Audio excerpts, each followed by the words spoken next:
دمونځ چې څوک نه کوي که نه دمونځ چې څوک نه کوي نو عمر بن الخطاب رضی الله عنه وایي لا حظ في الاسلام لمن ترك الصلاه څوک چې مونځ نه کوي په اسلام کې د سره څه برخه نشته. دا د عمر بن الخطاب رضی الله عنه فتوا ده. او د دې نه مخکې د پیغمبر صلی الله علیه وسلم حدیثونه ویل العهد الذي بيننا وبينهم الصلاه فمن تركها فقد كفر. زمونږ او د کافرانو په منځ کې فرق او دیوال هغه دا دی مونځ کول چا چې وي مونځ پرېښود دا سړی هم کافر شو.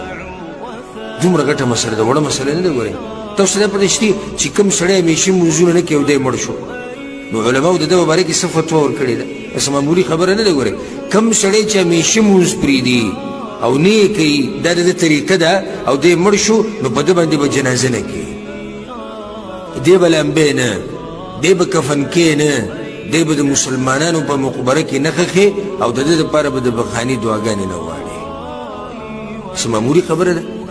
ته مونځ نه کوې دا وړه خبره ده. د مونځونو اهتمام کوئ او دا ما چې کوم وایي چې ډېر مونځونه کول تا رسوي دغه مرتبې ته چې د پیغمبر سره ګاونډي شي. مطلب دا دی چې د دې فرضو نه علاوه نفلي مونځونه به ډېر کې، فرض خو به کې فرض خو لازم دي. مطلب دا چې یو سړی فرض مونځ کوي او د هغې سره سره نفلي مونځونه هم ډېر کوي. د فرض مانځه سره چې کوم سنت دي دغه شان تهجد کوي او دا پرېږدي نه په مخه کوي، دا سړی به پیغمبر صلی الله علیه وسلم سره جنت کې ګاونډي. دا ما تاسو ټولو ته دا نصیحت دی چې د مانځه اهتمام کوئ الله به د ټولې مسلې اسانه کړي.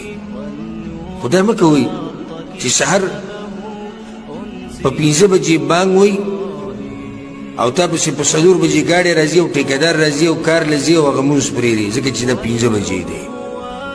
او کله بعض داسې کوي چې کله دا مونځ دی ډیوټۍ د دې ټیم نه مخکې نو بیا یې پرېږدي. که ډیوټۍ کې راځي هم پرېږدي که مخکې هم راځي پرېږدي. مړه وایي دین نه هم څه مذاق جوړ کړی دی. تاسو ټوکې نه کوئ وایي د الله دین پورې. چېرته دا ټیکهدار او دا کمپنی والا او دا کپیل او دا مؤسسه او دا مدیر دی او دا پلانې دی او علانې دی دا دی چې ته خفه کړی چې د ناوخته کار له تلی شي. چې کله تا ته ووایي چې 7 بجې به ځان را رسې او دستخط به کې او ګوته به لګې نو ته کوشش دا کوې چې په کوم 7 ورسې ځکه چې دی به خوشحاله شي چې روزانه وګوره دی 5 ساعت مخکې راځي او چې کله د الله مسله راشي نو یا خو مونځ بلکل کوي نه د سحر ده او یا که کوي نو د ښځو په شان په کوټه کې دننه ولاړي د خپل کټ په خوا کې او به زر زر یو څو ټونګې ووایي او بیا ګاډي ته وخېجي روان شي او بیا لاس اوچت کړي وایي الله جنت راکړي او به زر زر یو څو ټونګې ووایي او بیا ګاډي ته وخېجي روان شي او بیا لاس اوچت کړي وایي الله جنت راکړي.